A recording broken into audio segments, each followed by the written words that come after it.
Salam Indonesia. Anda menyaksikan berita terkini bersama saya Santi Maharani. Dua ledakan mengguncang di dekat Bandara Kabul, Afghanistan. 73 orang tewas termasuk tentara Amerika Serikat.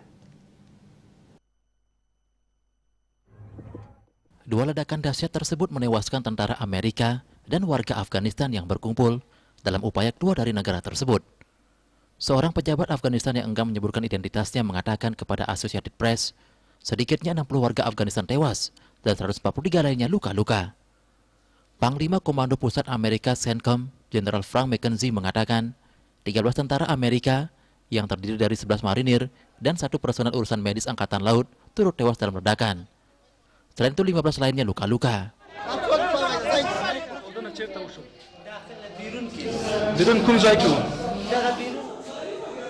Dalam laporan kantor medianya melalui saluran Telegram, kelompok militan ISIS mengklaim bertanggung jawab dalam serangan tersebut. McKenzie mengatakan, baku tembak terjadi setelah pemboman tersebut, tetapi penerbangan evakuasi terus berlanjut.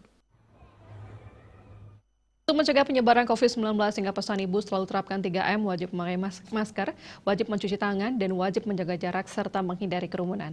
Dengan penerapan perilaku 3M, Indonesia segera terbebas virus corona menuju Indonesia maju. Update terus informasi Anda dengan subscribe dan like YouTube channel Bali TV @newsbalitv. Tetaplah bersama Bali TV. Salam Indonesia.